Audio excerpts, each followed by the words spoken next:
Hey guys! Ça fait super longtemps que j'ai pas filmé de vidéo, franchement ça me fait hyper plaisir de pouvoir enfin filmer une vidéo. Franchement il y a tellement de choses qui se sont passées entre les études, les examens, mon appareil, parce que là ça va changer. Enfin bref, il y a eu tellement de choses qui ont fait que j'ai pas pu filmer, mais normalement je suis censée pouvoir être régulière pour les prochaines vidéos, donc voilà.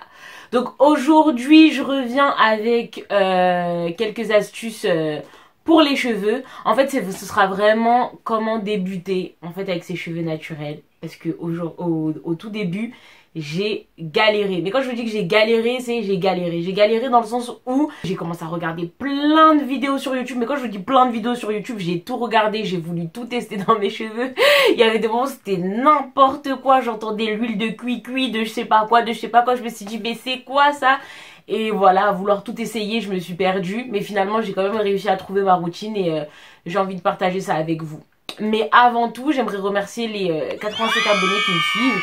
Pour vous, ça peut paraître ridicule, voire inutile, mais moi ça me fait plaisir parce que réellement, je fais la chaîne plus par plaisir que pour devenir une véritable youtubeuse. Et voilà, je vous remercie parce que du coup ça veut dire qu'il y a 87 personnes qui ont envie de savoir ce que j'ai à proposer, ce que j'ai à offrir et ça me touche, ça me touche.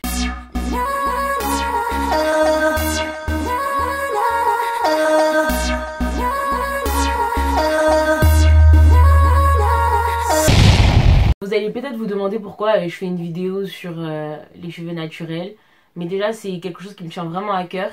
Et on dira peut-être que oui, bah c'est juste des cheveux. Et pourquoi on prend autant de temps? Pourquoi on fait autant de vidéos? Pourquoi on fait autant... Enfin, pourquoi il y a autant de débats autour des cheveux afro, des cheveux naturels, etc.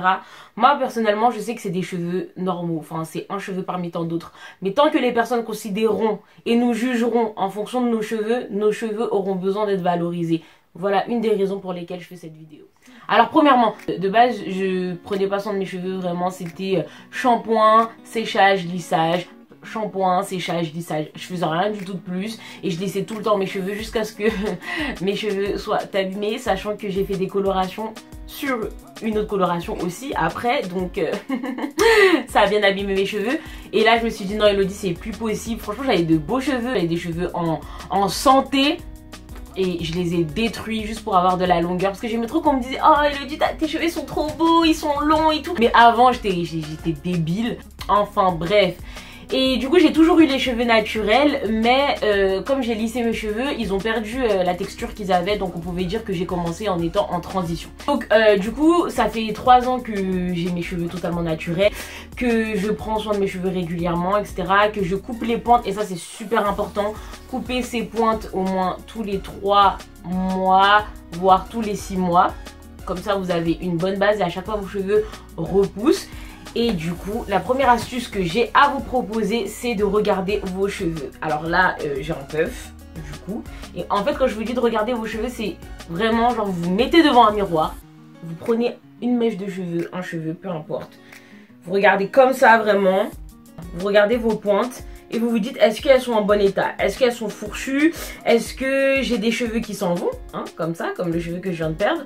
Enfin bref, vous les regardez, vous vous rendez compte de la santé de vos cheveux. Est-ce que mes cheveux sont en bon état? Est-ce qu'ils sont en mauvais état? Est-ce que ce que je fais dans mes cheveux, c'est correct et ça leur fait du bien? La deuxième astuce, c'est de connaître la texture de ses cheveux. C'est-à-dire que soit vous avez les cheveux bouclés, soit vous avez les cheveux frisés, soit vous avez les cheveux crépus, soit vous avez les cheveux défrisés.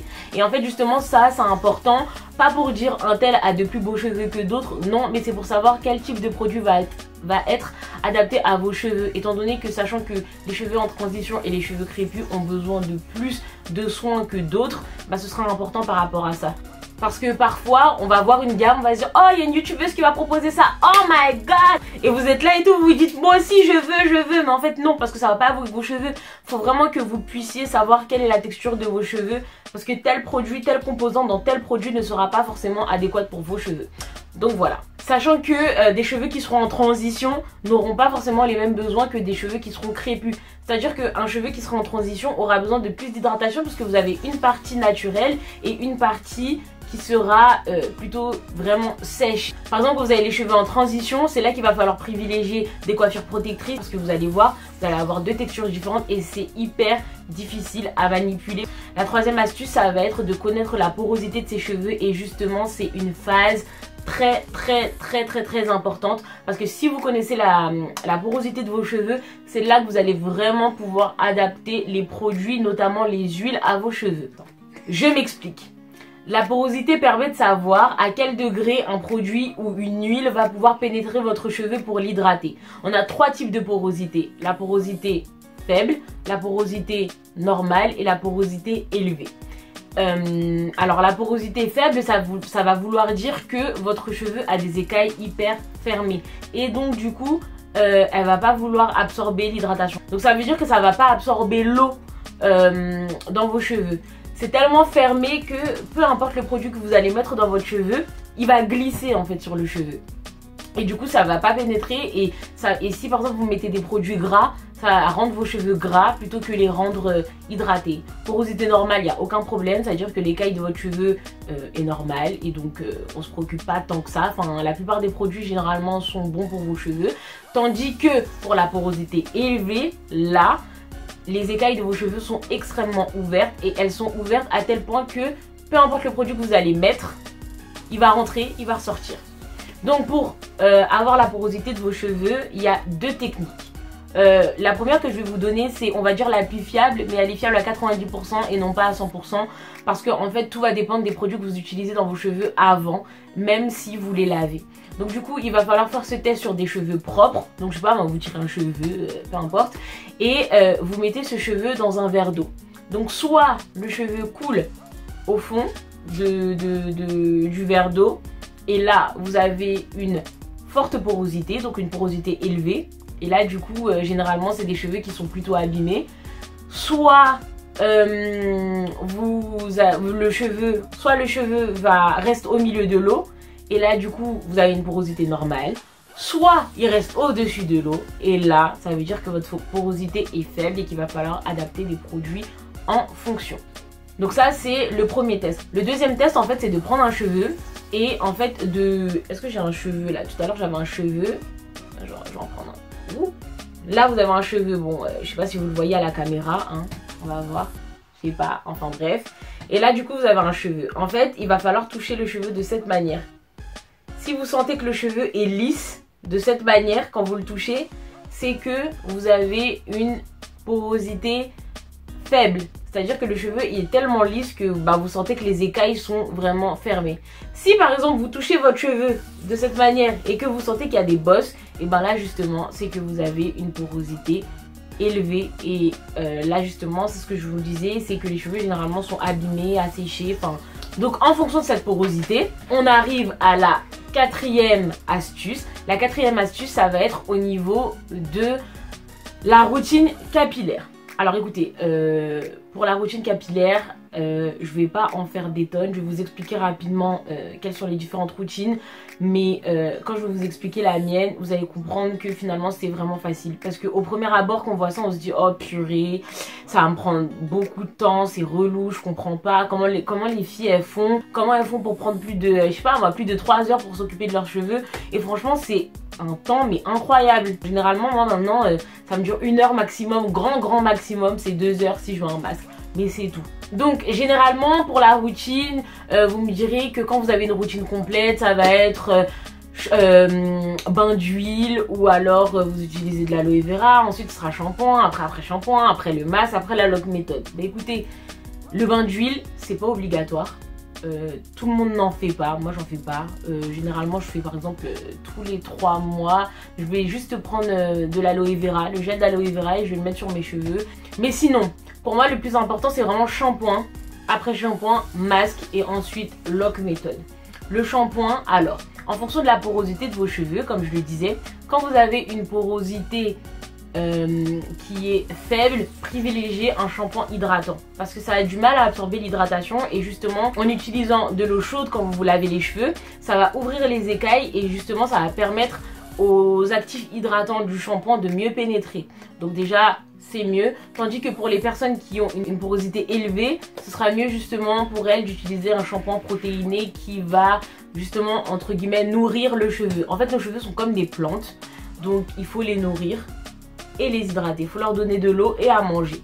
Et ça varie en fonction du besoin du cheveu. Donc voilà, donc pour le shampoing, soit hydratant, soit protéiné. Et pour l'après-shampoing, je vous conseille d'utiliser la même chose en fait. Soit hydratant, soit protéiné en fonction du shampoing. Ça aide vraiment. Et en plus, l'après-shampoing, je trouve que c'est une étape importante pour pouvoir hydrater le cheveu et le démêler, sachant que le shampoing est hyper asséchant. Ensuite, troisième étape, le masque. Pour moi, franchement, je sais que parfois j'utilise des shampoings poubelles, c'est-à-dire qui ont des composantes hyper dégoûtantes. Mais pour moi le plus important dans une routine c'est le masque. Vraiment le masque c'est la base. Et ben justement c'est le produit en fait qui va vous permettre de retenir et de garder tout ce que vous avez apporté à vos cheveux. Ça va vous permettre de nourrir en fait votre cheveu et de garder dans vos cheveux tous les actifs nécessaires, c'est-à-dire les protéines ou l'hydratation. Et pour moi c'est le plus important, et par contre c'est celui qui doit être le plus propre, vraiment. Enfin, essayez d'acheter une gamme qui est quand même assez propre au niveau contour, on va dire. Donc ensuite, concernant la lock méthode, ça va être liquid, oil and cream. En fait la lock méthode c'est quoi? Déjà il faut l'adapter en fonction de la porosité des cheveux. La lock méthode ça va être du liquide, de l'eau et une crème ou alors du beurre. Donc la lob ou la lock méthode, en fait comme vous voulez. Si vous avez une porosité faible, autant privilégier une crème à la fin pour sceller l'hydratation avec une huile fine. C'est-à-dire l'huile fine, ça va être de l'huile de pépins de raisin, de l'huile d'amande douce, de l'huile de coco, de l'huile de jojoba par exemple. Il y en a encore d'autres je pense, mais en tout cas c'est les huiles essentielles. Et pour les personnes qui ont une porosité élevée, je vous conseille plutôt d'utiliser par exemple du beurre de karité qui est assez épais. Même si moi je l'utilise, en fait ça dépend, mais je pense que en tout cas pour les personnes qui ont une porosité élevée, ça peut vraiment servir et vraiment bien sceller l'hydratation. Et là je vais vous demander de privilégier les huiles plutôt épaisses comme l'huile de carapace, l'huile de ricin, il y a quoi encore? Vraiment l'huile quand vous la touchez, vous voyez que c'est visqueux, vraiment c'est fort. Donc voilà, récapitulatif, donc leave-in, soit vous prenez un leave-in hydratant ou un leave-in assez protéiné en fonction de la porosité de vos cheveux. Vous adaptez l'huile en fonction de la porosité de vos cheveux et vous adaptez la crème ou le beurre en fonction de la porosité de vos cheveux aussi.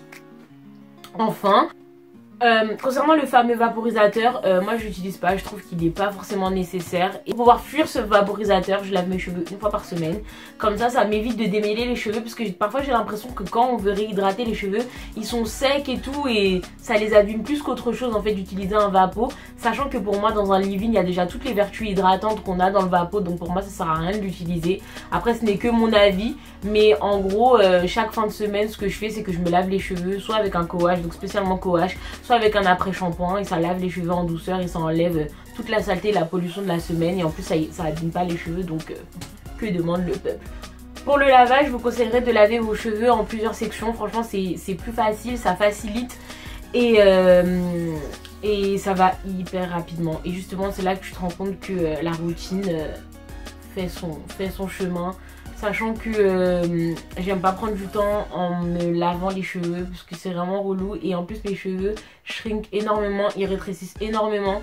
Donc le lavage en section c'est la base. Vraiment c'est la base.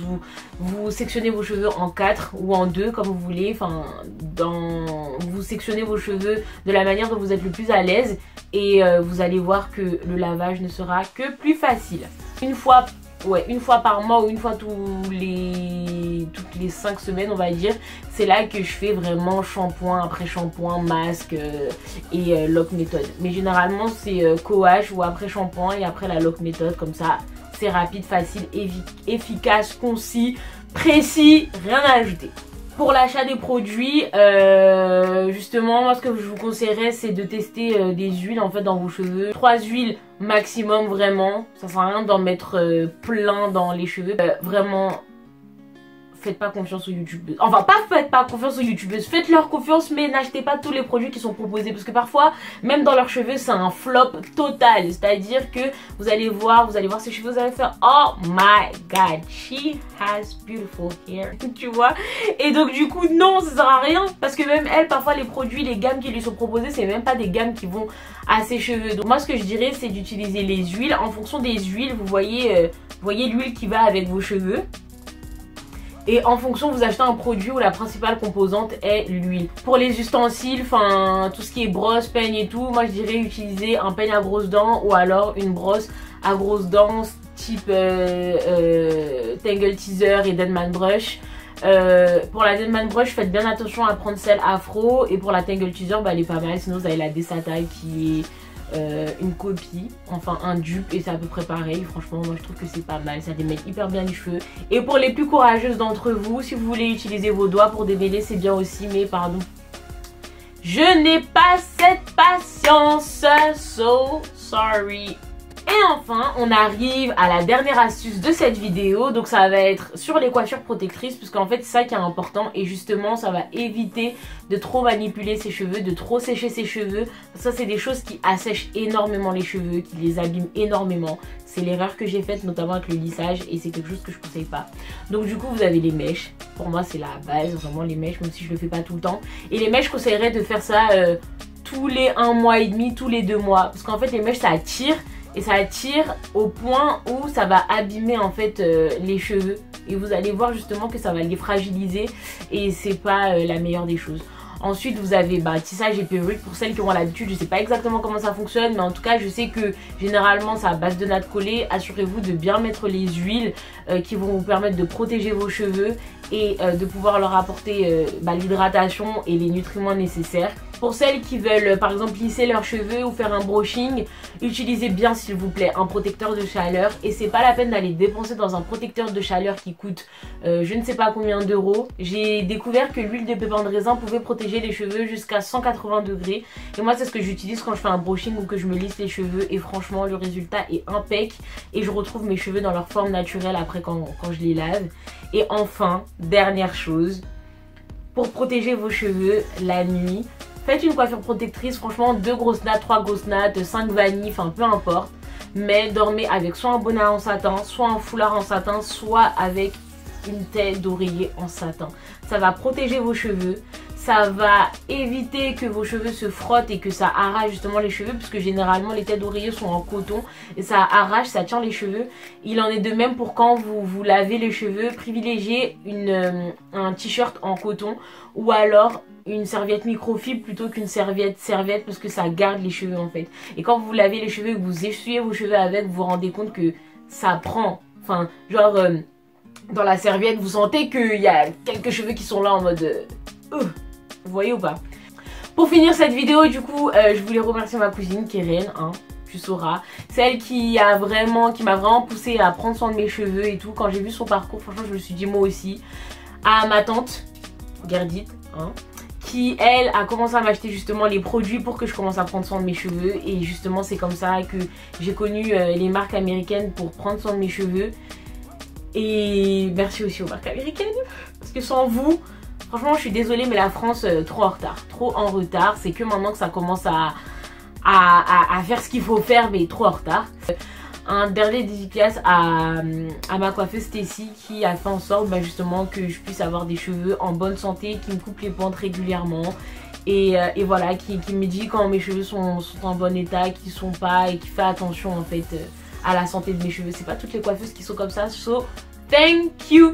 Et voilà, du coup on arrive à la fin de cette vidéo. J'espère que cette vidéo vous aura plu et on se retrouve bientôt.